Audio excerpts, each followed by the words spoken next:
Hi folks, and welcome back to the plot. It is an absolutely gorgeous spring day. It's really starting to heat up in the greenhouse a little bit, even with missing glass and everything open. But today I'm here to do one thing, and it's all about peas today. You can see I've got some germinated here, and these guys are in root trainers, which everyone recommends for peas and sweet peas as flowers. But I couldn't actually find any videos on YouTube about transplanting these, so it's going to be a bit hit and miss. But if you found this video because you're looking for information on how to transplant peas, I'll show you what I'm doing today. I have no idea if it's the right thing to do, but hopefully it will allow you to make some decisions, and I'll put a link in the description to an update video later on in the season when we see how they do, because I'm going to compare these with direct sown peas as well. Let's get outside and I'll show you where I'm planting them. So here we are on the pea bed where I'm going to be growing the peas, and you can see I've constructed what maybe we'll generously call a rustic looking frame. These are some ash pollards that I cut absolutely ages ago and I knew would come in handy one day, and they have. This frame it's pretty okay actually. I was a little bit worried that it wasn't going to do much when I started building it, but it looks all right, I think. I'm putting quite a lot of force into that, so hopefully it'll hold. But you might be thinking, there is no way that that is tall enough for peas, and I was a little bit worried about that as well. A lot of the bamboo stakes that I've got are like little freebies, leftovers. They're all kind of 4 or 5 foot long. Once you put them in the ground, obviously, they're quite short. So peas can grow up to 6 foot high, but I've read that the Kelvedon Wonder early peas that I've got only grow to about 60 centimetres. So I'm hoping this will do the job for them. It does need more string, of course. I've just put in this little kind of extra layer at the bottom for them to start kind of spreading out onto. And what I'm going to do is plant the main crop. I think it's a Middlehurst shaft that I've got, which is a funny name. I'm going to plant that in the back here where I've dug a trench, and this can trail up these. I do need to put in some stakes and stuff, but that's fine.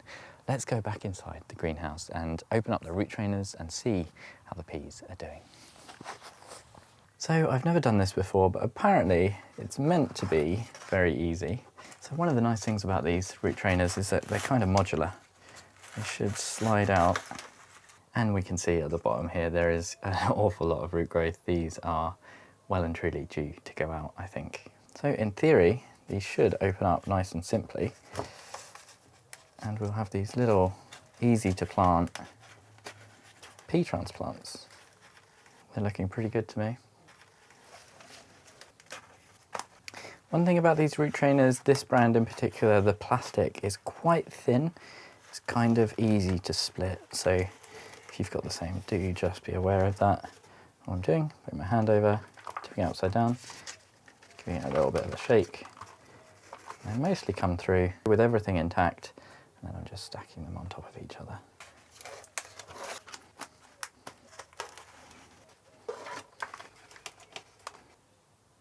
You obviously want to do this quite quick as soon as they're out, because roots do not like being exposed to sunlight. And you can see we've kind of got a bit of a succession going. There's some more over here. This was not enough. I didn't know how many peas to plant. I should have done a lot more than this. Let's get outside.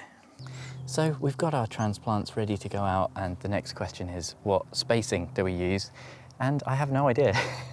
I've been trying to find information on transplanting specifically, and I cannot find it. Everyone says 3 inches for when you're planting your seeds, direct sowing, but that normally assumes that you're going to lose a few. So I think it's safe to assume 3 or 4 inches is still kind of the right spacing. These peas do like to be packed in as a rule, and we've got about 9 inches here, so I think I can get away with 3 rows in here, and that should be just about right. Last week's video was all about a new tool, and this week I've got another new tool. This is Japanese gardening knife, or a hori-hori, and I found that when people start using these, they apparently become evangelical about them. You know, these kind of become a gardener's favourite tool. So I'm really excited. First time using it today. Nearly cut myself. Brilliant. But this side has all the measurements on it. You can see there's a 3-inch mark here. So that's what I'm going to go for. So I'm just getting straight in, digging this out. Because of the root trainers, it does mean you'd need to go quite deep to get this entire thing in. And one thing that's quite cool about this hori-hori is the curve means that it will pick up soil quite nice. Because this is clay, it does stick to it, but seems quite efficient. Means you can dig a much smaller hole than if you were using a trowel, which is nice because it's just that little bit less disturbance. And then we'll pack this in. I'll get some compost in the wheelbarrow, I think, then water these in to get rid of any gaps. And we should shortly have a nice little row of peas.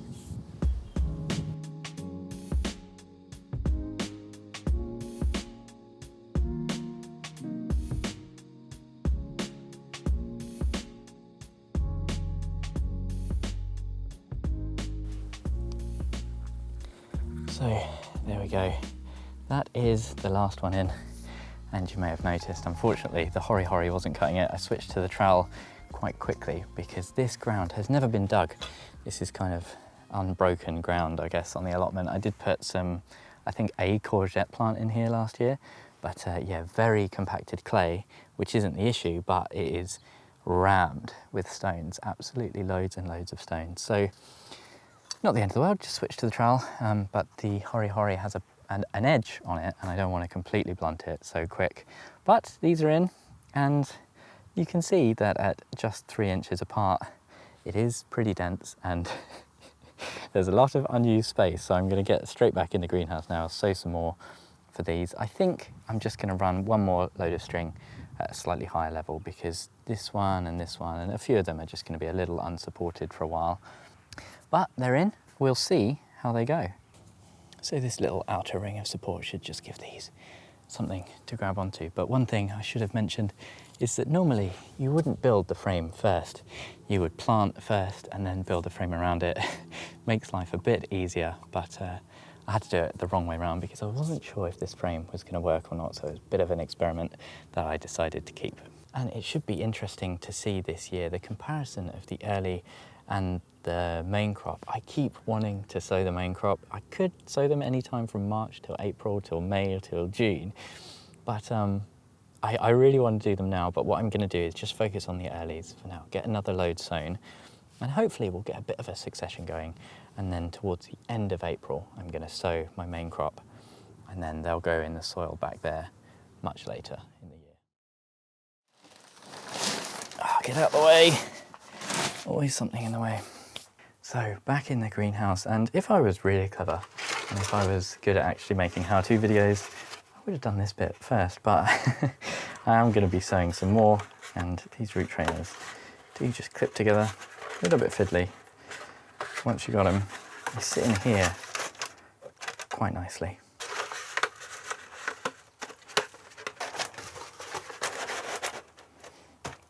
Last one in, and then I have actually got some nice sieved compost for these guys. Peas are probably quite a big, they're a big seed, so they probably don't need super fine stuff, but my compost pile is quite rough at the moment, so it just makes sense to give them some slightly nicer stuff.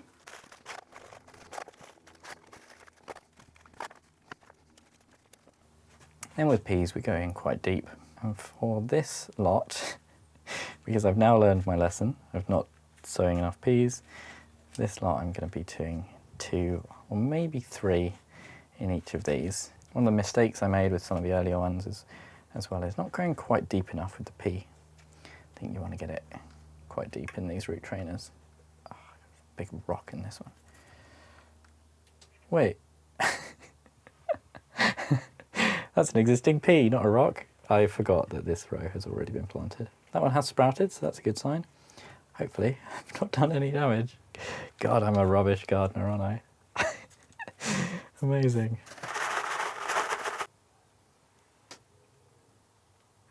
So there's just a few left over, so I'm just going to sprinkle those in. But I won't have any more than 3 in any of these. And some people say that even at this stage, you could start to plant them out. So this lot will be going in the ground a lot sooner than the ones that I've just planted out, which were in the root trainers for quite a long time.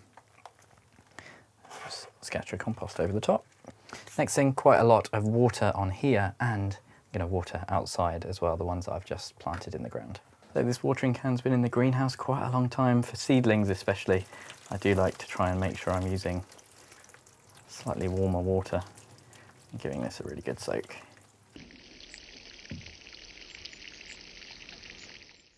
So folks, there we go. That is how I have transplanted out my root trainer peas. I'm not sure if it's the right thing to do. I feel like everyone does this, but for some reason I couldn't find enough information on it. So if this is something that you do, please do let me know in the comments. Let me know if you think I've made any mistakes. Let me know if this is your preferred method. Do you love it? Do you hate it? Do you prefer to direct sow? Do you use gutters? Let me know, because I don't know what I'm doing with my peas. And if you're looking for results on how to do this, then be sure to check back in a few months, where I'll definitely post a bit of an update video, and I'll link to that up here and down in the description below. If I remember, if I haven't done that, please leave me a comment. It'll be months in the future, and it's weird thinking about that now. All that's left for me to do is say thank you ever so much for joining me, and hopefully I'll see you again next time.